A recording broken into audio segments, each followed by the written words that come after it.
Hi, my name is Kristen Walker. I'm a middle school, high school teacher, and I just wanted to share with you guys a program that I found during this fun quarantine time on how to create lessons online via video that can be uploaded to your Google Classroom or whatever platform you're using, and can help you have a little bit more control over what's happening in your classroom. Um, I understand that everybody's situation is different. Every teacher has a different experience, every school, every district, and their expectations of you are different. But this is what has worked for me, and I wanted to share the program with you.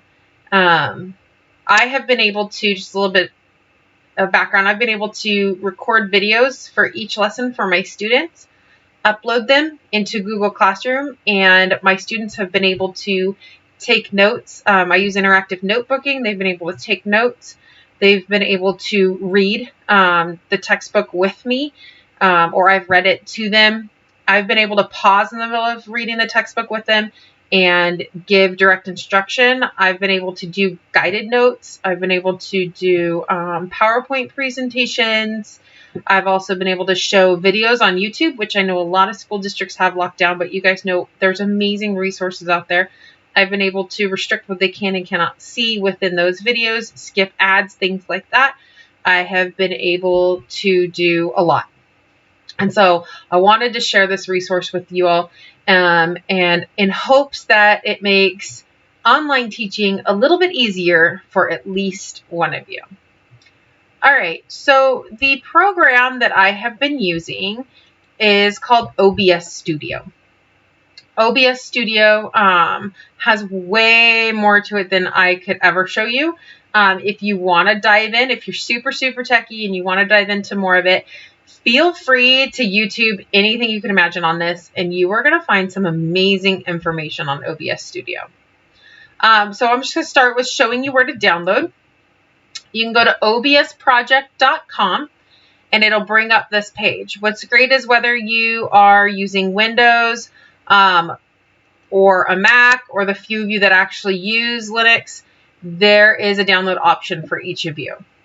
What happens in the process of downloading is that it'll ask you for, as you're starting to go through filling out the information, it's going to ask you, are you planning on streaming live, or are you just going to be recording? I chose just recording, but it still asked for something called a stream key.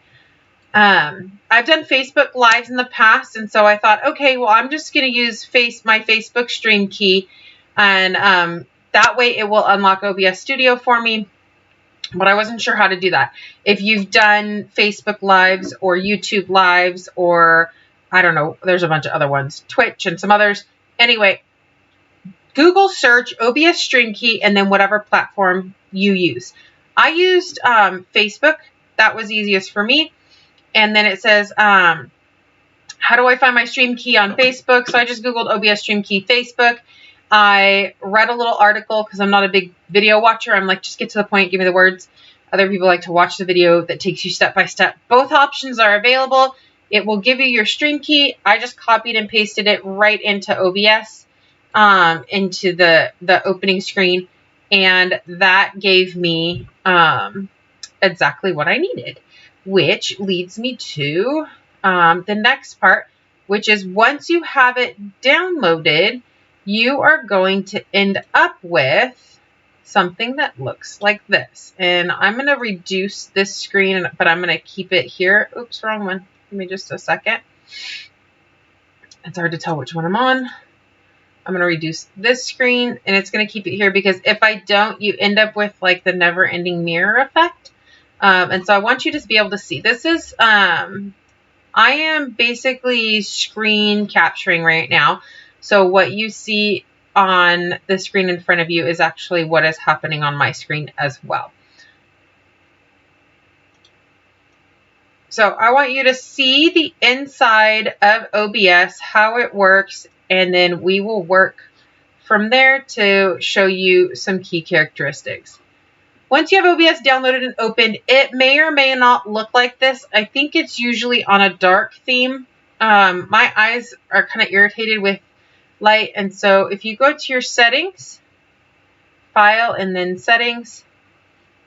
It'll pop up a screen. And then on here, you can actually just pick whatever theme. I chose System, so whatever my computer system is running, it's going to show that. Okay.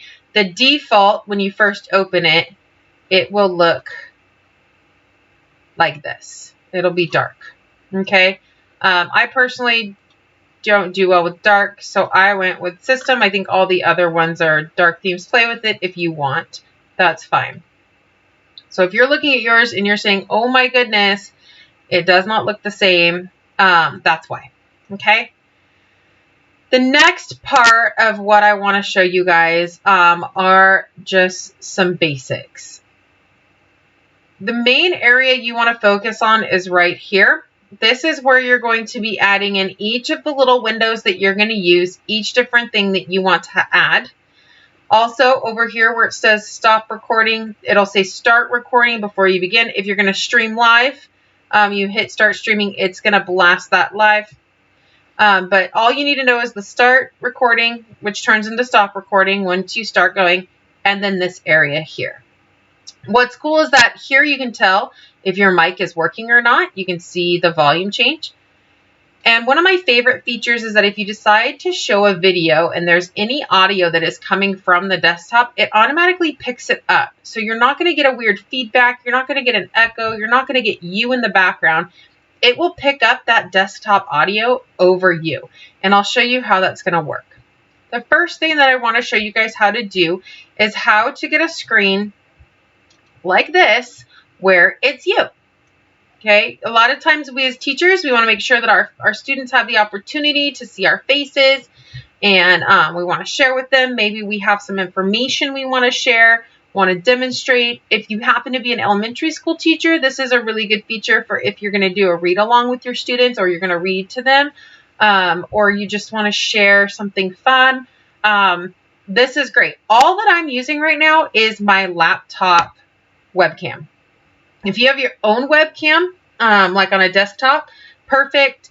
This is where you're going to get video from. Now, if you're using a Mac, you can also add in, like you can mirror your iPad or your phone or whatever, and I'll show you guys a little bit on how to do that. I'm using a Windows, but I will go into adding those screens. The first thing I want to talk about is this screen right here and how to add in this screen. Okay.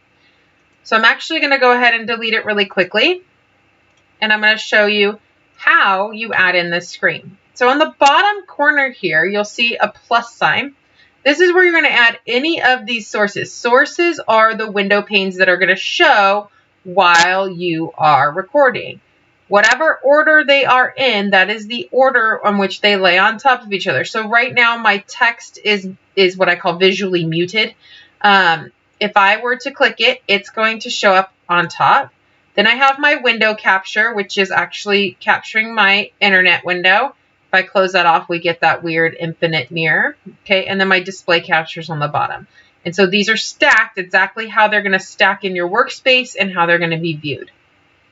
I'm going to go to plus, and I want to do a video capture device. Video capture device is going to be cameras that I have on my computer. So I'm going to click OK. It gives me a pop-up screen, and it says, oh, here's a preview. And I have Lenovo Easy Camera. And so I know my computer is the Lenovo. And so I know that's the camera that's up here. And also my little view right here gives me that hint. I'm going to click OK. Well, now I'm ginormous. Maybe I don't want to be ginormous. Maybe I do. I don't know. But if I don't want to be ginormous, I can simply take this little red corner right here, pinch and squeeze, and now I'm tiny, and I can actually slide myself over here. Now, if you notice, I'm going off. You'll see the stripes on the right. I'm going off of the screen, but I know that this is going to be my screen area, and I'm still on there. That's how I add myself as a video capture device. Something that I have that I absolutely love is I have a document camera. I picked up my own personal document camera for a few reasons. One is that I do interactive notebooking, and I like to upload their notebook pages to them and put them on Google Classroom, and sometimes I do that from home. Also, from shifting from public school to private school, Our school just didn't have an overabundance of dock cameras. So I got mine. It's this little green IP EVO. It's really small, but you know what? It gets the job done. It's fantastic. And it was somewhere, I want to say, between 70 and $100 on Amazon. If you have a like just a webcam, you can set that up, find a way to hang it so it can view your papers, but it's going to be like a dock camera. And so I'm going to show you guys how to add a second camera. So for example, I have a second camera. I'm going to show you how to add a second camera. So down at the bottom here, again, I'm going to push plus. I'm going to do video capture device again. If I wanted to change the title of these, I can. So I can actually just type in dock camera. And I know that that's going to be my dock camera. The other one I could have labeled me or whatever. I'm going to click OK. And now this time it's going to bring up, and it's like, okay, I don't have a preview because right now it says it's on my webcam for my laptop. I'm going to click my drop down, and here I can see my IP EVO. That's my green camera. I know that's what it's called. I click on that. Now I have a preview of my dock camera. I click OK. This is really nifty so that if I want to be able to share with my students I've got some stuff. So what I like to do is I try to keep what I'm doing online as close to the classroom as possible. And I know that that may not work for all of you. One of the things I give my students is an agenda on the board. So I'll have their agenda written out. Every day they have a warm-up or a daily question.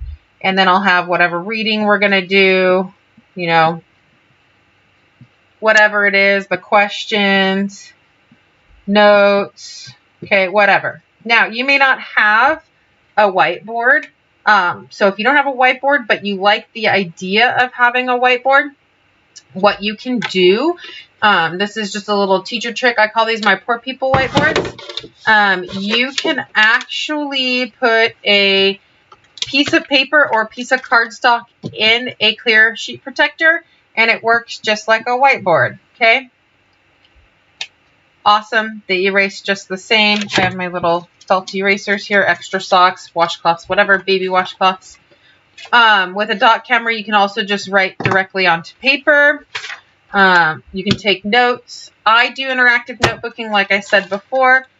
So a lesson I did yesterday was on sponges and cnidarians, and I was able to do the notes, which is great. So the dot camera really lends a lot for you to be able to still have your face if you want to, and still be able to take notes and walk kids through. If you're doing a math lesson, this is wonderful because you can always put up a math problem. You know, let's say my son's in 4th grade and they're doing 4-digit division.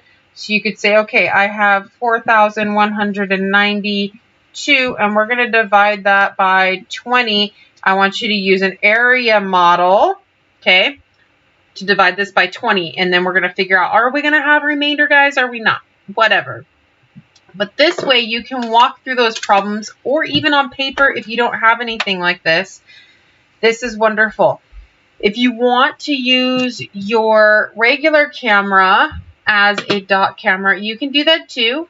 Again, remember, you can enlarge the size of things. And then you can always present a question like this, and you can walk through it. If you have a little hanging whiteboard behind you, whatever you want to do. It's just an added option. And it's what I'm using, and I wanted you guys to see that you can have multiple cameras at once, which is one of the main reasons I even wanted this program. All right, so I have my dot camera. I've showed you how to upload your regular camera. If you haven't noticed, I go in between these just simply by clicking on and off. So I kind of call it visually muting. I'm going to visually mute some of these video screens. Just so you guys can see how stuff works. The next one that you're going to work on, ooh, little baby me, okay, is I'm going to show you guys how to add in a website. This is, I don't know why the whole thing's moving. This is huge. Oh, because it's not on there.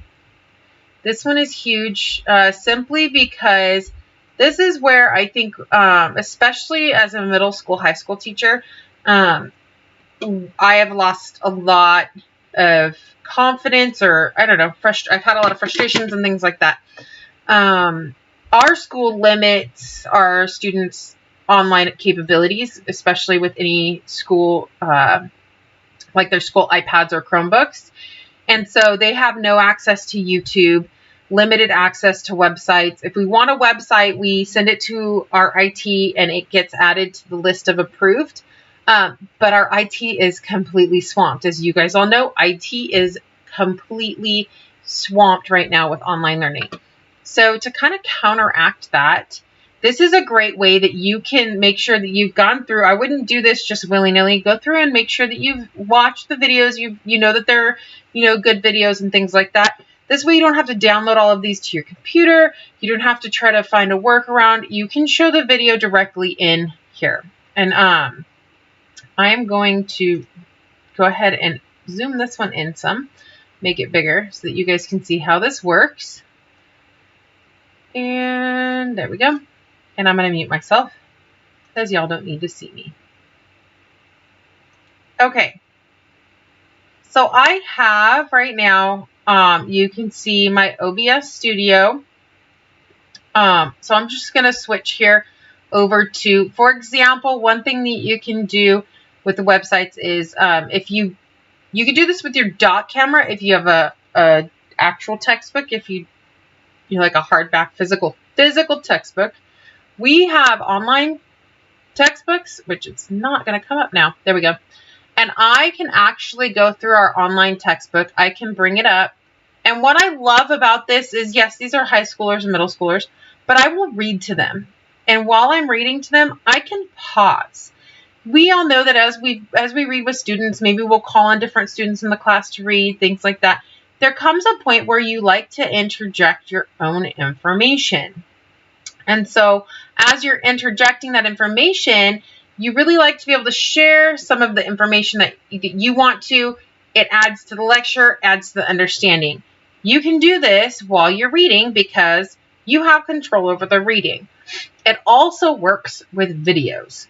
So I have pulled up really, really funny video, SciShow. If you're a science teacher, it's great, but they are ones that you're going to want to view first because they have been known to occasionally have mild language. They talk about topics that may not be all the time school appropriate, depending on the age levels that you're teaching, but they have great stuff. I just found a funny one that says 7 discoveries scientists made by licking things. What is wonderful about this is that even though I'm on YouTube, I have a few extra controls here. There's a little button right here that says theater mode. If you click on this, look at that.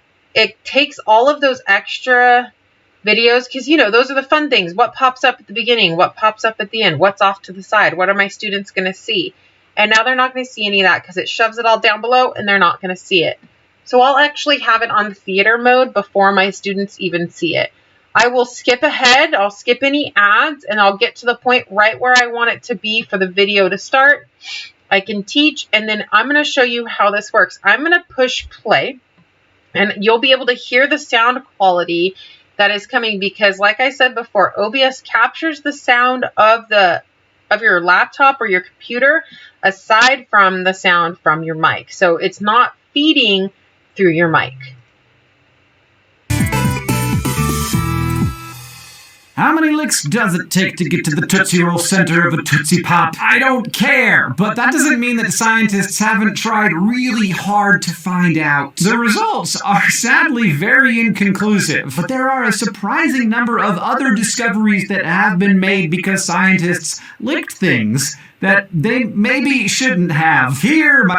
Okay, so super fun video. Take time to watch it again later on your own, but that gives you an idea of how you can show a video to your students and you can pause the video and talk. It's just like when you're in class and you pick out those videos for your students to watch and maybe you stream them through your computer and they go up on your projector or TV or whatever it is that you're using in class. You can do the same thing. So you can pause it and talk about it, ask questions. Maybe you have a set of questions that go along with the video. It's great because you can still do those interjections and continue on with the video as you like. You can also find Simulations, I was trying to get a PhET simulator up, but Flash isn't updated on my computer, and I didn't want to take the time to have to update it. But for those of you who teach physical science or physics, PhET simulations are wonderful. You can do virtual dissections. I mean, it's endless, the types of things that you can do, because you have the whole internet at your fingertips and you have the control. You're not just sending your students a link and hoping that it's okay and it's appropriate and approved and they're going to get through and all of that. You get to control what they see, what steps are taken, and when. And so it's not the same as them doing it themselves, but you can think of it as being the same as if you were in class. Alrighty, so that's a window capture. How you add this is you just same thing. Let me squidge that down so you can see. Oh, it's still not done the right one. Squidge that down so you can see my screen. Display capture, window capture. I'm trying here and it's shrinking everything but what I want it to. There we go. All right. So how you add something like a website is that you're going to go to the little plus down here again, and you're going to do a window capture. This is window capture 2. I don't really care what they're named. If that is important to you and helps you function while you're recording, name it whatever you want. So I could put website. Okay, click OK. And now here, see, so it shows my Chrome, which is what I have open. I will also grab my Paint Studio, which I opened the other day, but apparently it's just open in the background. So if you have any sort of like a, trying to think of what those are called. If you have a, like a blackboard, like a, what do they call those? The whiteboard. Virtual whiteboard. There's the word. Virtual whiteboard. You can, at this point, you can do a window capture for your virtual whiteboard. You just want to make sure that you have it open on your computer. Let's see. Websites, dock camera, mirroring. Mirroring. So much like I was able to do, I'm going to mute that. Woohoo! Much like I was able to do the dock camera, when you use an Apple product, so let's say you have an Apple laptop, MacBook, whatever. I'm not an Apple person, sorry. I'm trying, but I know you can mirror because we use iPads at school and we can mirror those to our Apple TV, and I know that you can mirror from your iPad or your iPhone to your laptop. That is also another option. You can do that as a window capture for your mirroring, or you can do that as a display capture. If you do it as a display capture, it's going to do just like you see this whole scene back here. So it would be the whole screen would be that. And you want to make sure that if you want your face to be overlaid on that, that your video capture is stacked on top of that display capture. Your display capture is then going to be your mirroring. And so you can mirror, and then you could lay your laptop so that, your iPad or your phone so that it works like a dock camera, unless you have like one of those arm thingies that holds onto it. I know some people that have those. That's how you can do mirroring. The last one that I wanted to show you guys was text. So this was super fun because the text was something that I added. And you guys got to see, where did it go? It's going where it doesn't want to. And I'm just going to move this up to the top so you guys can see it. So the text is really, really fun. If I unmute it, all that you're going to see is the text on top. Okay. And this text I chose just says, make videos for your students. You can do whatever you want, whatever kind of text you want on there. I'm going to show you how to add a text box. I'm going to drop this one down below. We're going to go back to display capture. Oops, wrong one. I am going to mute my dock camera, and I'm going to make myself a little bit bigger just so that you don't have to have the everything. Okay. Again, you just hit plus. And all of these are options for you. I've played with some. I have not played with others. Display capture is what's going to display your actual screen. You can throw up an image if you want to have like a background image. Some teachers have like a class image or what have you. Slideshows, media sources. That's if you have like video uploaded to your computer and you want to play it, you can do that. Here's the one, text. This one is super fun. I'm just going to say, okay, this is my second one. And then here I don't know if you guys can see this all the way.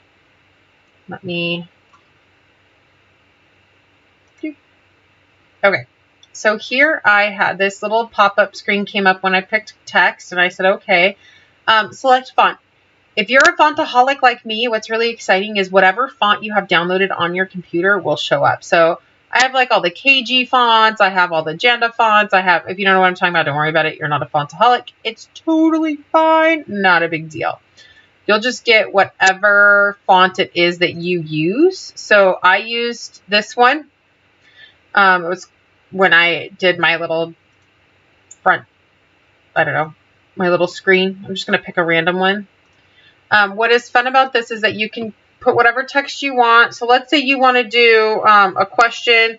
So how do sponges move water? So let's say that's like my EQ for today, which would be a really bad EQ, but we'll use it. Or let's say that's a question I want my students to answer while they're watching a video and I want it to project above the video, whatever. That's fine. There are tons of options here.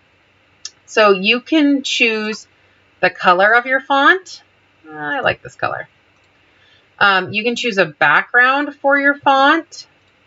So let's say I want to go more with a gray, like this.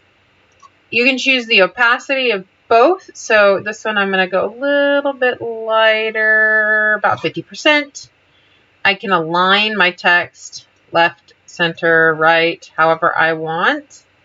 Okay, top, middle, whatever. Okay, all of the same things that you can do with text anywhere else you can do here. I'm just going to click OK. And now, let's say I'm showing a video on sponges, because I like to do videos on sponges. That's what we just did. And I want my students to watch the video, but be thinking about how sponges move water. Okay, again, I'm just shrinking down the size of each of those little panels. I can have this question. I can do my daily question. I could have the day. I could have a million things up here. And then I show the video and that question, this one probably blend in with the background, but that question will be projected the entire time. Whatever text I want to put on there, okay? Maybe you want to put something encouraging to your students, I miss you guys. I miss your smiling faces. Have a wonderful day. An encouraging thought, a positive quote, whatever it is that you want to add on there. That's what you can do with the text box. And the text box, again, is interchangeable and movable and all that kind of stuff. So I'm going to mute my window capture because I want to show you guys what's really cool about that is once you have that text box going. Sorry, I just want to get rid of that scene in the middle there. It's driving me crazy. The, infinite mirror thing. Woo, yeah. All right, there we go. I just can't look at it. If you want to change the text, okay, well, that was your first question, and maybe they're working on that one, you can double click it, and you can actually change the text to whatever you want, okay? And then you click OK, and it shows the next question. And so it's nice because all you have to do is just down here, you double click. So remember, everything that you're working with is down here in this section. You can visually mute things. You can bring things up before something else. So now, hey, I'll be in the front. You have a lot of options down here in the bottom. The last thing I touched on earlier, and that is stopping your recording. You're going to stop here. Your files will automatically be saved, and I want you guys to see this.